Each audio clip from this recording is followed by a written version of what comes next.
Good morning students. BA part third की जो आपकी क्लास है फर्स्ट पेपर की यूनिट फर्स्ट चल रही है। बीए पार्ट थर्ड की आपकी क्लास है पॉलिटिकल साइंस की।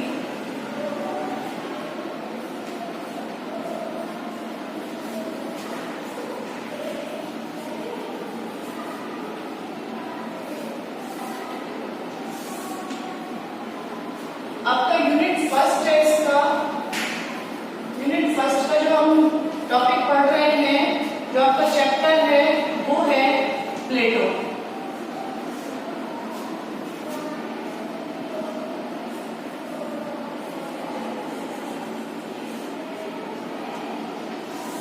प्लेटो आज जो हम पढ़ेंगे वो पढ़ेंगे प्लेटो की एजुकेशन। आपको पता है कि हमने जो प्लेटो पढ़ा है, अब तक हमने जो पढ़ा है उसका लाइफ स्किल जो है, उसका जीवन परिचय के अलावा उसकी रचनाएं, उसकी बुक्स जो उसने बताई है। इसके अलावा जो प्लेटो ने उसके फिलोसफर किंग जो है दार्शनिक राजा, उसके बारे में बताया है, हमने उसके बारे में पढ़ा है। दार्शनिक राजा के लिए उसने सिद्धांत बताया था प्लेटो ने, उसकी शिक्षा का सिद्धांत कि एक अच्छे दार्शनिक राजा का जो निर्माण है वो किस तरह से किया जाता है। एक अच्छे दार्शनिक राजा के निर्माण के लिए प्लेटो ने अपनी शिक्षा पद्धति को विकसित किया है। उसने कहा है एक अच्छे समाज के, एक अच्छे राज्य के निर्माण के लिए जिस तरह से दार्शनिक राजा की आवश्यकता होती है, उसी प्रकार से एक अच्छे दार्शनिक राजा के लिए एक अच्छी शिक्षा व्यवस्था भी आवश्यक होती है। तो आज हम आपके सामने पढ़ेंगे प्लेटो की शिक्षा पद्धति।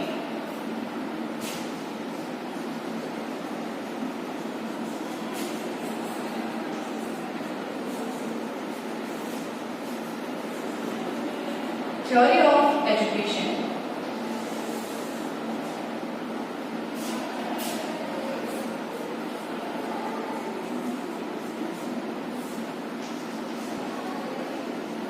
शिक्षा पद्धति, प्लेटो's थ्योरी ऑफ एजुकेशन। शिक्षा क्या है? किसी भी चीज को प्राप्त करने के लिए या किसी उद्देश्य को प्राप्त करने के लिए जो ट्रेनिंग दी जाती है, जो व्यवस्था बनाई जाती है, वो ही प्लेटो ने अपनी शिक्षा पद्धति में बताया है। प्लेटो ने बताया है कि एक अच्छे दार्शनिक राजा के निर्माण के लिए एक अच्छी शिक्षा पद्धति का होना आवश्यक है। जैसा कि आपको पता है कि प्लेटो यूनान में रहता था, यूनान के एथेंस नगर में वो रहता था, और उस समय एथेंस और स्पार्टा जो नगर राज्य थे, उनमें जो शिक्षा व्यवस्था प्रचलित थी उनका प्लेटो के ऊपर विशेष प्रभाव पड़ा।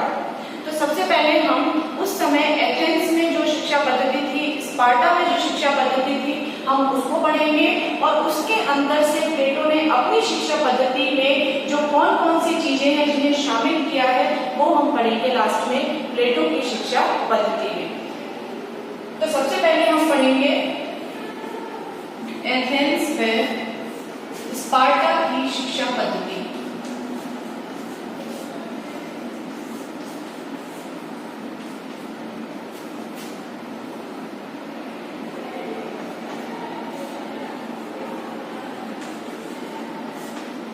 एथेंस में स्पार्टा की शिक्षा पद्धति। सर्वप्रथम हम पढ़ेंगे एथेंस की शिक्षा पद्धति। एथेंस की जो शिक्षा पद्धति है उसमें प्लेटो ने पूरा बताया है 6 से 14 वर्ष, 14 से 18 वर्ष, 18 से 20 वर्ष। प्लेटो की जो शिक्षा पद्धति है, उससे पहले जब हम एथेंस की शिक्षा पद्धति पढ़ेंगे तो उसके अंदर हम पढ़ेंगे कि एथेंस के अंदर उस समय जो शिक्षा व्यवस्था प्रचलित थी उसमें हमने देखा कि 6 से 14 वर्ष तक जो प्राथमिक शिक्षा है वो दी जा रही है।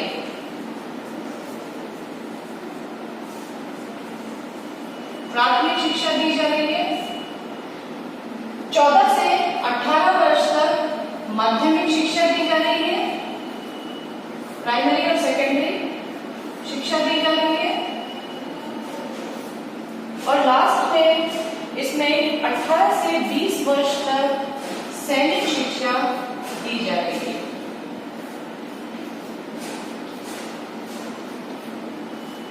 सैनिक शिक्षा दी जा रही है। मैं आप चाहे तो आप सभी बच्चे जो हैं वो इसे नोट भी कर सकते हैं कि किस तरह से एथेंस के अंदर शिक्षा व्यवस्था प्रचलित थी। अब इसमें हम देखेंगे 6 से 14 वर्ष तक जो प्राथमिक शिक्षा दी जा रही है उसके अंदर नैतिक शिक्षा, मॉरल एजुकेशन और धार्मिक शिक्षा,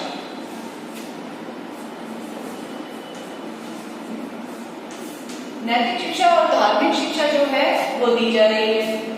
माध्यमिक शिक्षा जो थी एथेंस में उस समय जो माध्यमिक शिक्षा दी जा रही थी वो सिर्फ जो धनाढ्य वर्ग के जो व्यक्ति थे उनको दी जा रही थी, क्योंकि माध्यमिक शिक्षा में उस समय राजनीतिक शिक्षा जो पॉलिटिक्स की जो एजुकेशन है वो दी जा रही थी उसकी सेकेंडरी एजुकेशन में। तो धनाढ्य वर्ग के लिए थी ये सिर्फ।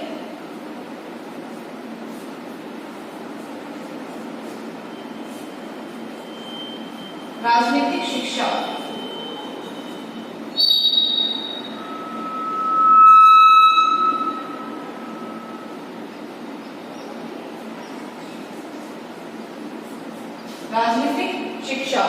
जो राजनीतिक शिक्षा जो थी वो दी जा रही थी धनाढ्य वर्ग को, और अंत में सैनिक शिक्षा जो है वो दी जा रही थी सभी नागरिकों को जो माध्यमिक शिक्षा और प्राथमिक शिक्षा प्राप्त कर चुके हैं, उन सभी को दी जा रही थी सैनिक शिक्षा।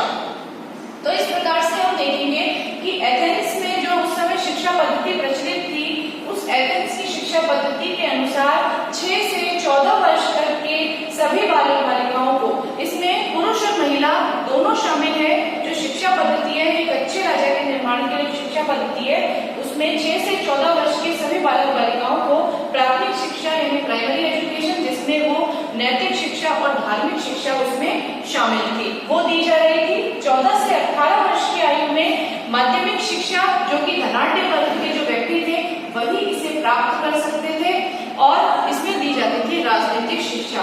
राजनीतिक यानी राज्य से संबंधित जो क्रियाकलाप है, जो कार्यकलाप है, उन्हें सीखने के लिए जो शिक्षा थी वो राजनीतिक शिक्षा थी, जो 14 से 18 वर्ष की आयु में दी जा रही थी, और 18 से 20 वर्ष की आयु में दी जा रही थी सैनिक शिक्षा। तो इस प्रकार से जो एथेंस की शिक्षा पद्धति थी वो इस प्रकार से थी, जिसे प्लेटो ने देखा, समझा, और इसमें से कुछ बिंदु इसने अपनी शिक्षा पद्धति में भी शामिल किए। तो ये एथेंस की शिक्षा पद्धति, अगर आप चाहें तो आप इसे नोट भी कर सकते हैं।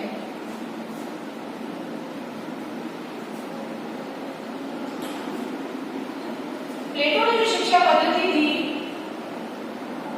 उसके अंदर प्लेटो ने राजनेताओं के मार्ग से बाधाओं को हटाने के लिए साम्यवाद को चाहे कितना ही महत्व दिया, साम्यवाद को चाहे कितना ही महत्व दिया हो, लेकिन प्लेटो की जो शिक्षा पद्धति थी उसका जो मूल उद्देश्य था वो था एक अच्छे दार्शनिक राजा का निर्माण करना, एक फिलोसोफर किंग का निर्माण करना जो कि राज्य को बहुत ही अच्छे से चला सके। अब मैं आपको बताऊंगी स्पार्टा की शिक्षा पद्धति। स्पार्टा की शिक्षा पद्धति जो थी, आप सभी को पता है कि स्पार्टा जो है वो एक नगर राज्य था यूनान का, और एथेंस के साथ ही प्लेटो का स्पार्टा की शिक्षा पद्धति पर भी बहुत ज्यादा प्रभाव पड़ा। जो स्पार्टा का जो शासक था, जो राजा था वो बहुत ज्यादा क्रूर था और बहुत ज्यादा वो स्ट्रिक्ट आप से कह सकते हैं वो था शिक्षा पद्धति को लेकर, क्योंकि वो जानता था कि अगर राज्य के जो नागरिक हैं अगर वो शिक्षित होंगे तो तभी हम एक अच्छे राज्य का निर्माण कर सकते हैं। शिक्षा सिर्फ व्यक्ति की नैतिक विकास के लिए ही नहीं बल्कि एक अच्छे राज्य के निर्माण के लिए भी आवश्यक है। एक सुसंस्कृत सुव्यवस्थित व्यवस्था को बनाए रखने के लिए एक अच्छी शिक्षा पद्धति का होना आवश्यक था, और इसमें समय की पाबंदी बहुत ज्यादा आवश्यक थी और बहुत ही स्ट्रिक्टनेस यानी कि बहुत ज्यादा मतलब कड़ेपन से व्यक्तियों को, युवक और युवतियों को शिक्षा दी जाती थी। स्पार्टा की जो शिक्षा पद्धति थी उसमें इस स्पार्टा में उस समय 7 वर्ष की आयु में राज्य के द्वारा बालक और बालिका जो भी था उसे ले लिया जाता था। राज्य के द्वारा 7 वर्ष की आयु में राज्य के द्वारा जो भी बालक बालिका थी उसे ले लिया जाता था। मैं आपको यहाँ पर बताना चाहूंगी कि एथेंस में यानी यूनान में और स्पार्टा में जो शिक्षा देने का जो कार्य था वो किसी स्वयंसेवी संस्था का नहीं था, वो किसी पर्सनली किसी एक ऐसी कोई ऑर्गेनाइजेशन नहीं थी, कोई संस्था नहीं थी। वहां पर जो शिक्षा देने का जो कार्य था वो था राज्य का, उस स्टेट का काम था जहां पर वो व्यक्ति रहते हैं, क्योंकि राज्य ही है जो एक अच्छी शिक्षा जो है वो नागरिकों को दे सकता है। तो राज्य के द्वारा ही 7 वर्ष की आयु में बालक और बालिकाओं को ले लिया जाता था और बहुत ही कड़े निरीक्षण में प्रशिक्षण में उनकी शिक्षा व्यवस्था की जाती थी। 7 वर्ष से 20 वर्ष की आयु तक उन्हें विभिन्न प्रकार के जैसे कि संगीत, व्यायाम, नैतिक, राजनीतिक, धार्मिक सभी प्रकार की शिक्षा जो थी वो 20 वर्ष की आयु तक दी जाती थी। 20 वर्ष की आयु के पश्चात उन्हें 20 से 30 वर्ष की आयु 20 वर्ष की आयु के पश्चात जो एक परीक्षा होती थी और उस परीक्षा में जो सफल होता था उसे फिर आगे सैनिक शिक्षा दी जाती थी। 20 वर्ष की आयु के बाद सैनिक शिक्षा दी जाती थी।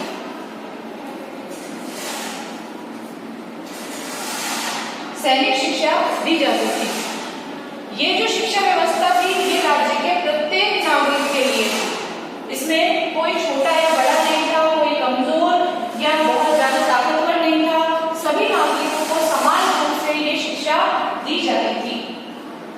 और मैं आपको बताना चाहूंगी कि इसके अंदर जो शिक्षा व्यवस्था थी इसमें जो सभी नागरिकों को जो शिक्षा दी जा रही थी उसमें युवतियां भी शामिल थी। महिलाओं को भी बराबर से अधिकार दिया जा रहा था इस शिक्षा को प्राप्त करने का, सैनिक शिक्षा को प्राप्त करने का, क्योंकि वो चाहते थे कि महिलाएं जो है वो फिजिकली भी बहुत ज्यादा स्ट्रॉन्ग होनी चाहिए, मजबूत होनी चाहिए, क्योंकि चाहे वो दार्शनिक राजा के जो कार्य है उसमें शामिल हो या ना हो, लेकिन एक स्वस्थ महिला ही एक स्वस्थ बच्चे को जन्म दे सकती है। तो आगे आने वाली जो संतति है, जो संतानें हैं उन महिलाओं की, वो भी हष्ट-पुष्ट होंगी। इसीलिए पुरुषों के साथ साथ महिलाओं को भी इस शिक्षा व्यवस्था में शामिल किया गया था। व्यायाम, कसरत जो भी थी वो महिलाएं भी बराबर से करती थी और सैनिक शिक्षा भी महिलाएं लिया करती थी।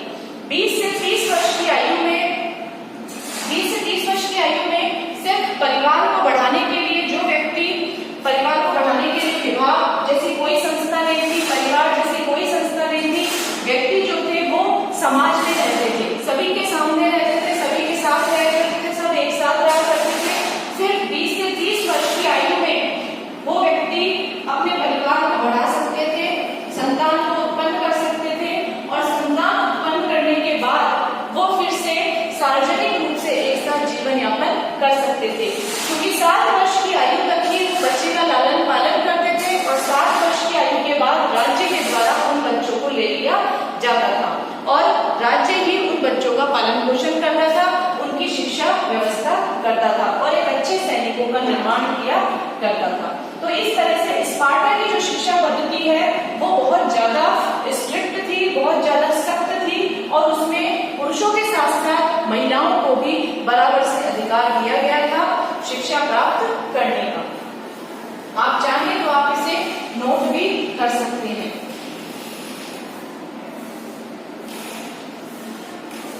मैं आपको बताना चाहूंगी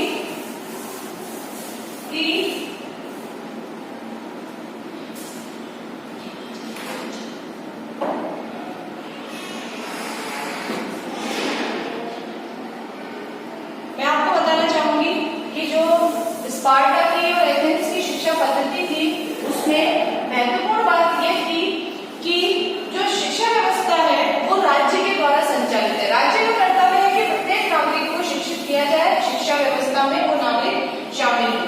शिक्षा निर्माण करना है। एथेंस में परिवार द्वारा शिक्षा देने की जो पद्धति है उसका उन्मूलन होना चाहिए और शिक्षा द्वारा योग्य और ज्ञानी दार्शनिक राजाओं का निर्माण होना चाहिए।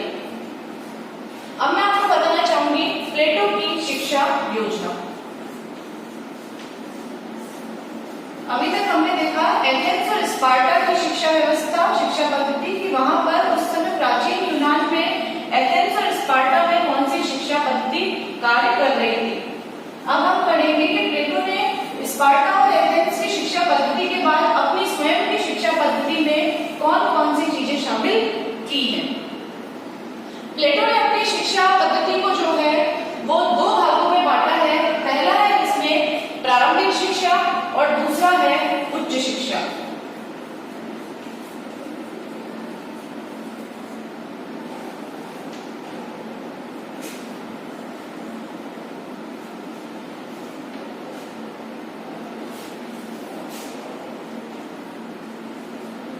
प्राइमरी एजुकेशन और हायर एजुकेशन। प्लेटो ने अपनी शिक्षा पद्धति को दो भागों में बांट दिया है। सबसे पहले हम देखेंगे कि प्राइमरी एजुकेशन में प्लेटो ने क्या क्या बताया है। प्लेटो ने कहा है कि राज्य के प्रत्येक नागरिक को, चाहे वो पुरुष हो या महिला हो, उसे शिक्षा प्राप्त करने का अधिकार है। पहला पॉइंट इसमें ये है। दूसरा पॉइंट मैं आपको बताना चाहूंगी कि प्लेटो ने शिक्षा व्यवस्था क्यों शामिल की। जैसा कि आप सभी को पता है प्लेटो की जो शिक्षा व्यवस्था को बनाने का जो महत्वपूर्ण कार्य था वो इसलिए किया गया था क्योंकि प्लेटो शिक्षा के द्वारा एक अच्छे दार्शनिक राजा का निर्माण करना चाहता था और एक अच्छे दार्शनिक राजा के निर्माण के लिए एक अच्छी शिक्षा व्यवस्था का होना आवश्यक है।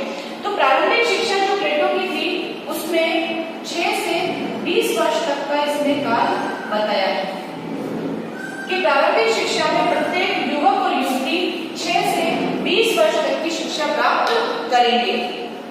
और इसमें उसने जो शिक्षा बताई है कि उसमें कौन कौन सी शिक्षा को प्राप्त करेंगे वो मैं आपको बताऊंगी। नागरिकों का इसमें सामाजिक विकास होगा, सामाजिक विकास। इसमें प्लेटो ने कहा है कि प्रत्येक नागरिक को सभी प्रकार की शिक्षा दी जानी चाहिए, जैसे व्यायाम, चरित्र निर्माण, शौर्य,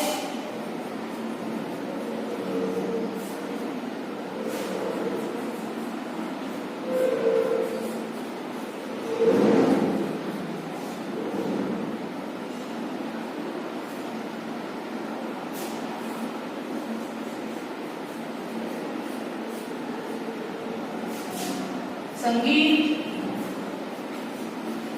आदि। प्लेटो ने कहा है कि एक हष्ट-पुष्ट शरीर के साथ दार्शनिक राजा का एक स्वस्थ मन होना भी आवश्यक है। व्यक्ति के यानी दार्शनिक राजा के शारीरिक विकास के साथ साथ मानसिक विकास होना भी आवश्यक है और वही व्यक्ति जिसका मानसिक और शारीरिक विकास पूर्ण रूप से हुआ है वही एक अच्छे राज्य का शासन चलाने में सक्षम होगा। इसीलिए उसने सामाजिक विकास के अंतर्गत व्यायाम, चरित्र निर्माण की जो बातें हैं वो, शौर्य पराक्रम जो है सैनिक शिक्षा वो, और साथ में संगीत की शिक्षा। यहाँ पर संगीत का अर्थ सिर्फ गायन मात्र नहीं है, यहाँ पर संगीत के अंदर गान, चित्र, मूर्ति, वादन आदि ललित कलाओं का इसमें जिक्र किया है कि जितनी भी ये ललित कलाएं हैं उन सभी का जो शिक्षा है वो संगीत में दी जानी चाहिए।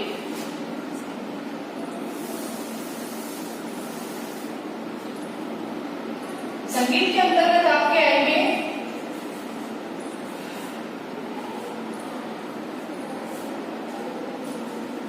गान, वादन, चित्र, मूर्ति आदि। आदि ललित कलाएं जो है वो इसके अंतर्गत संगीत के अंतर्गत आएंगी जो एक मनुष्य के स्वस्थ मन के लिए आवश्यक है। तो इस प्रकार से प्लेटो ने अपनी जो प्रारंभिक शिक्षा है उसके अंतर्गत पूरा बताया है कि किस तरह से दार्शनिक राजा को प्रारंभिक शिक्षा के द्वारा एक स्वस्थ शरीर ही नहीं, एक स्वस्थ मन का भी विकास करना आवश्यक है। आप चाहें तो इसे नोट भी कर सकते हैं।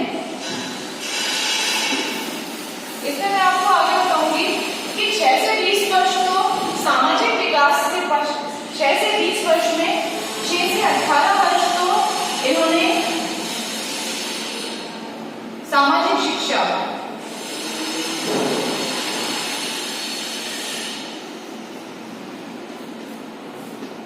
और 18 से 20 वर्ष तक दी है इन्होंने सैनिक शिक्षा।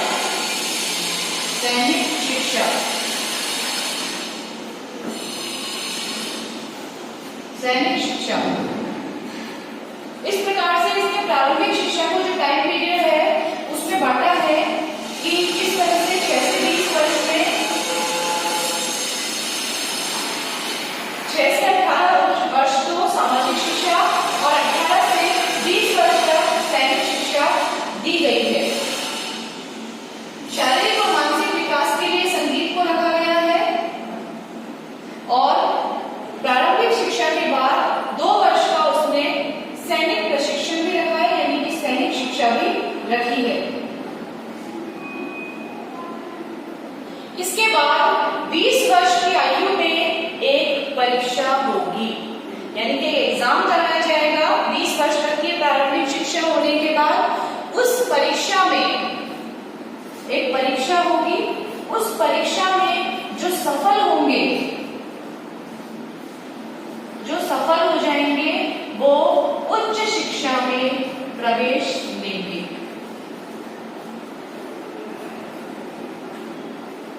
जो व्यक्ति इस प्रारंभिक शिक्षा में सफल हो जाएगा, परीक्षा में सफल हो जाएगा, उसे उच्च शिक्षा के लिए चुन लिया जाएगा और बाकी जो शेष व्यक्ति है उन्हें सैनिक वर्ग में सम्मिलित करके उनके अनुरूप काम काज में लगा दिया जाएगा। यानी कि जो बचे हुए हैं उन्हें, जो फेलियर है उन्हें सैनिक शिक्षा में लगा दिया जाएगा और जो पास हो जाएंगे यानी जो सफल हो जाएंगे उन्हें उच्च शिक्षा में प्रवेश दे दिया जाएगा। और आप सभी को पता है कि उच्च शिक्षा का प्रशिक्षण जो है वो केवल मात्र किसके लिए है? दार्शनिक राजा के लिए। तो इस तरह से आपका प्रारंभिक शिक्षा का जो काल है वो होता है 20 वर्ष का। अब है आपका उच्च शिक्षा का काल। उच्च शिक्षा के काल को भी, उच्च शिक्षा का काल जो है वो है 20 से 35 वर्ष तक का। 20 से 35 वर्ष तक का जो है वो ये काल है उच्च शिक्षा का। इसने 2 स्तर बना दिए हैं। प्रथम स्तर जो है उसके अंदर इसने जो दिया है टाइम दिया है, प्रथम स्तर में प्लेटो ने वो दिया है 20 से 30 वर्ष। 20 से 30 वर्ष का टाइम दिया है प्रथम स्तर का। और द्वितीय स्तर का जो उसने दिया है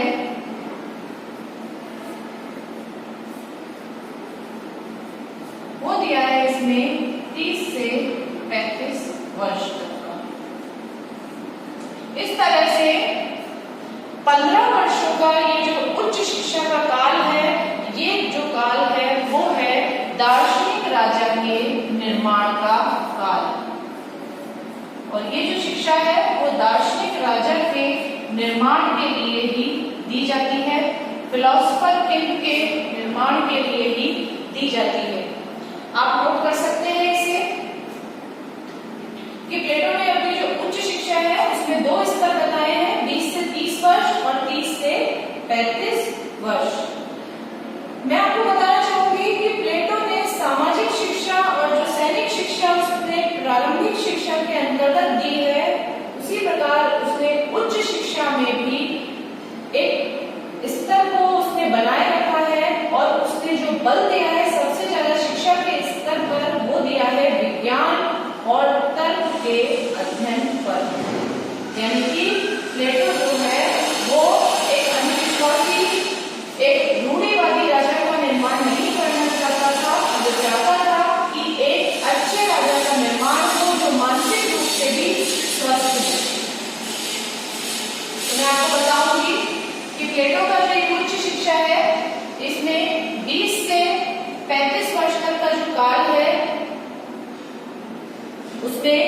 विज्ञान और तर्क का अध्ययन करवाया है और 30 वर्ष की आयु में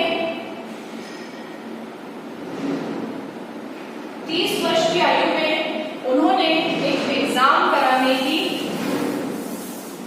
परीक्षा कराई है 30 वर्ष की आयु में, और फिर उसके बाद उसने 30 से 35 वर्ष की आयु तक उसने दार्शनिक राजा की शिक्षा प्रदान की है। एक अच्छे दार्शनिक राजा का निर्माण किस तरह से होगा। तो जो प्रथम स्तर है उसमें प्लेटो ने 20 से 30 वर्ष तक उसने जो शिक्षा बताई है वो बताई है विज्ञान व तर्क का अध्ययन। विज्ञान व उसने तर्क का अध्ययन बताया है कि इसके आधार पर अध्ययन किया जाना चाहिए जिससे कि एक स्वस्थ राजा के यानी स्वस्थ मस्तिष्क वाले राजा का निर्माण हो सके। उसी प्रकार से उसने 30 से 35 वर्ष तक 30 वर्ष की अवस्था में उसने एक परीक्षा बताई है।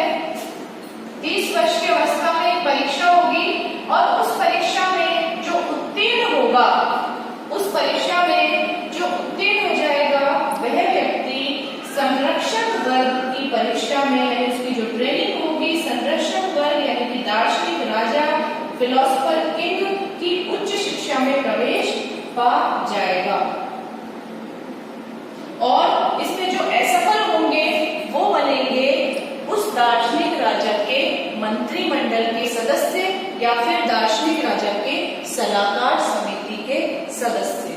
तो मैं आपको बताऊंगी कि 20 से 30 वर्ष की आयु में एक जो विज्ञान और तर्क के अध्ययन के आधार पर उच्च शिक्षा दी जाएगी दार्शनिक राजा के निर्माण के लिए, उसमें 30 वर्ष की आयु में एक परीक्षा का होगा आयोजन और उस परीक्षा में जो पास हो जाएंगे वो व्यक्ति दार्शनिक राजा की जो परीक्षा है यानी जो उनकी जो पढ़ाई है शिक्षा है उसके लिए वो आगे जाएंगे, और जो फेलियर होंगे उस परीक्षा में जो असफल होंगे वो व्यक्ति दार्शनिक राजा की सलाहकार समिति में शामिल होंगे। तो ये परीक्षा हो गई 30 वर्ष की आयु में। फिर 30 से 35 वर्ष की आयु में उन सफल व्यक्तियों के लिए जो शिक्षा है वो है दार्शनिक राजा या संरक्षक वर्ग का शिक्षण, जिसमें उन्हें एक अच्छे राजा का क्या चरित्र होना चाहिए, एक अच्छे राजा के द्वारा राज्य का किस प्रकार से शासन संभालना चाहिए, किस तरह से राजा को कार्य करना चाहिए, मंत्रियों को किस तरह से उन्हें संगठित करना चाहिए, वो सारी शिक्षा जो है वो इस 30 से 35 वर्ष की आयु में दी जाएगी। इसके बाद फिर से एक परीक्षा होगी।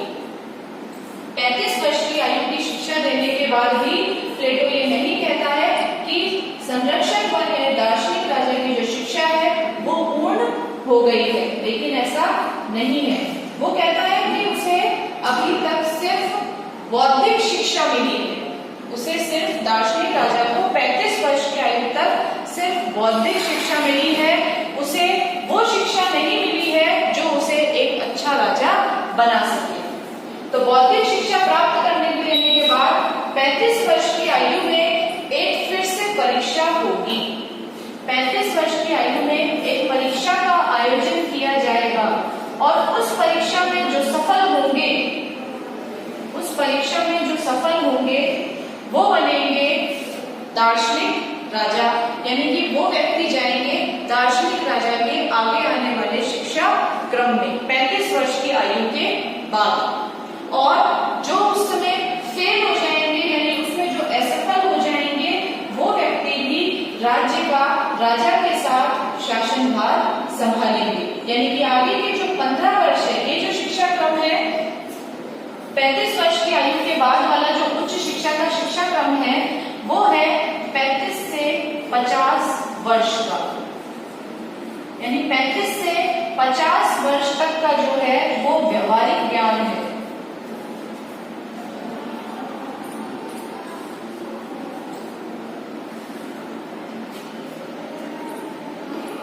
व्यावहारिक ज्ञान जो है वो दिया जाएगा दार्शनिक राजा हो। यानी समाज में इन्हें छोड़ दिया जाएगा सीखने के लिए व्यवहारिकता कि किस तरह से एक राजा को जनता के साथ सामंजस्य बिठाना है, मंत्रियों के साथ सामंजस्य बिठाना है, सैनिकों से कार्य करवाना है, शासक को वो सारे कार्य सीखने के लिए उसे समाज में छोड़ दिया जाएगा। और 50 वर्ष की आयु पूर्ण होने के बाद फिर एक परीक्षा होगी और उस परीक्षा में जो सफल होगा वो बनेगा दार्शनिक राजा। यानी कि अगर हम शॉर्ट में देखें तो प्लेटो की जो शिक्षा व्यवस्था है प्रारंभिक और उच्च शिक्षा, उसके अंतर्गत सबसे पहले प्रारंभिक शिक्षा, उसमें 6 से 20 वर्ष, फिर उच्च शिक्षा उसमें 20 से 35 वर्ष, फिर दार्शनिक राजा की शिक्षा वो है 35 से 50 वर्ष, व्यवहारिक शिक्षा जो दी जा रही है उन्हें समाज में, और उसके बाद एक परीक्षा का आयोजन किया जाएगा और उस परीक्षा में जो सफल होगा वो बनेगा हमारा दार्शनिक राजा।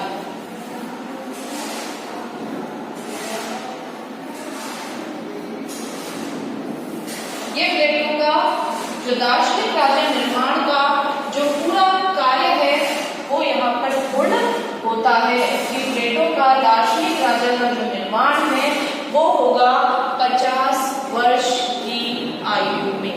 प्लेटो का दार्शनिक राजा अपना कार्य संभालेगा 50 वर्ष की आयु में। मैं आपको बताना चाहूंगी कि जो दार्शनिक राजा होता है उसका कोई परिवार नहीं होता है, जनता ही, संपूर्ण राज्य ही उसका परिवार होता है। उसकी अपनी कोई संपत्ति नहीं होती है, अपना कोई परिवार नहीं होता है, उसका स्वयं का कुछ भी नहीं होता है, उसका सब कुछ जनता का होता है। जनता की सेवा करना ही उस दार्शनिक राजा का एकमात्र लक्ष्य होता है। और एक आधी उम्र पार कर लेने के बाद यानी 50 वर्ष की आयु पूरी कर लेने के बाद उसे राजा से गुजरने के बाद ही प्लेटो का दार्शनिक राजा बनता है। यानी दार्शनिक राजा के जो निर्माण की जो एक प्रक्रिया है वो प्लेटो की शिक्षा पद्धति में प्लेटो ने बताई है। साथ ही मैं आपको बताऊंगी कि इसके अंदर जो असफल है, कुछ व्यक्ति सेना में चले गए, आप इसे नोट कर सकते हैं। पहले जो भी आपको बताया जा रहा है वो आप नोट करते चले, साथ में आप अपने नोट्स बना सकते हैं घर बैठकर भी, ऑनलाइन क्लासेस से देखकर आप एक रजिस्टर खरीद लीजिए। तो मैं आपको बता रही थी कि प्लेटो का दार्शनिक राजा उसकी शिक्षा पद्धति के द्वारा ही बनेगा। इसमें मैं आपको बताना चाहूंगी कि प्लेटो की जो शिक्षा पद्धति है इसमें से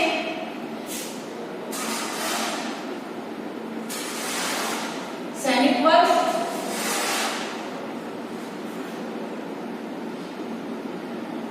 उत्पादक वर्ग,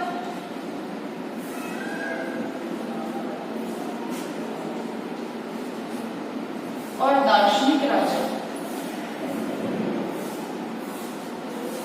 यानी कि संरक्षक वर्ग।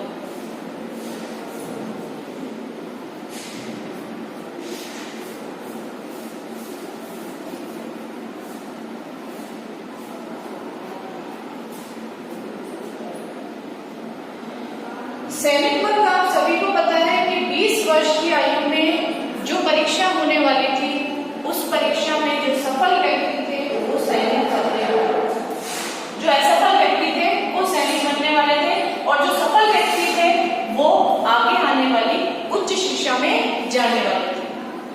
ठीक है, और उस उच्च शिक्षा में जो आगे सफल हुए वो बन गए दार्शनिक राजा। लेकिन जो व्यक्ति सभी में असफल था, जो व्यक्ति नहीं प्राप्त कर पाया शिक्षा व्यवस्था, या कुछ ऐसे व्यक्ति थे जो शारीरिक और मानसिक रूप से लायक नहीं थे शिक्षा प्राप्त करने के, उन सभी व्यक्तियों को बना दिया प्लेटो ने उत्पादक वर्ग। वो उत्पादक वर्ग यानी किसान वर्ग जो कि इन दोनों की सुविधाओं का ध्यान रखेगा, धान का उत्पादन करेगा, साथ ही संतान उत्पन्न करेगा, वो होगा उत्पादक वर्ग। और 6 उत्पादक वर्ग की भी स्वयं की वही उत्पादक वर्ग जो है वो स्वयं की संपत्ति रख सकता है। संपत्ति रखने का अधिकार, संपत्ति और परिवार रखने का अधिकार सिर्फ उत्पादक वर्ग को है। सैनिक और जो दार्शनिक राजा है उसे परिवार और संपत्ति रखने का कोई अधिकार नहीं है। सैनिक वर्ग, उत्पादक वर्ग और दार्शनिक राजा। और यही प्लेटो का न्याय है। प्लेटो का जो न्याय सिद्धांत हम आगे आने वाले अध्यायों में पढ़ेंगे, यही प्लेटो का न्याय सिद्धांत है। और न्याय क्या है? सैनिक वर्ग अपना काम करे, उत्पादक वर्ग अपना कार्य करे, दार्शनिक राजा अपना कार्य करे, समाज में व्यवस्था बनी रहेगी, और यही प्लेटो के अकॉर्डिंग न्याय सिद्धांत है। तो एक तरह से अगर हम देखें तो हमने प्लेटो की शिक्षा पद्धति में कई चीजें देखी। हमने उसकी जो उसका एजुकेशन थ्योरी था वो देखा, शिक्षा पद्धति थी वो देख ली, उसे जान लिया, समझ लिया। उसके बाद हमने दार्शनिक राजा को समझ लिया, दार्शनिक राजा के निर्माण की प्रक्रिया समझ ली, और इसी प्रक्रिया के साथ हमने जो न्याय का सिद्धांत है प्लेटो का उसे भी समझ लिया। इस प्रकार से प्लेटो की जो शिक्षा पद्धति है वो आपकी कंप्लीट होती है। उम्मीद करती हूँ आपको समझ में आया होगा। आप इसमें बुक भी खरीद सकते हैं। जो फाइनल ईयर के जो स्टूडेंट्स हैं वो आप एक बुक खरीद सकते हैं। Doctor BN. फड़िया की इसमें बुक आती है। बी.एन. फड़िया की अच्छी बुक है, आप चाहें तो आप उसे खरीद सकते हैं। फर्स्ट पेपर की जो बुक है वो। इसके आगे का जो है वो हम अपनी नेक्स्ट क्लास में प्लेटो का जो साम्यवाद है उसे हम नेक्स्ट क्लास में पढ़ेंगे। बड़े क्वेश्चन जो है प्लेटो में वो यही बनते हैं, प्लेटो का दार्शनिक राजा, प्लेटो का न्याय, प्लेटो की शिक्षा व्यवस्था और प्लेटो का साम्यवाद। शॉर्ट क्वेश्चंस के लिए जो आपको पढ़ाया जा रहा है, जो नोट्स बनवाए जा रहे हैं, उसमें से ही आपके जो 2 नंबर के और 4 नंबर के जो क्वेश्चन होंगे वो इसमें से ही आपके निकाले जाएंगे। तो आप सभी साथ साथ अपनी पढ़ाई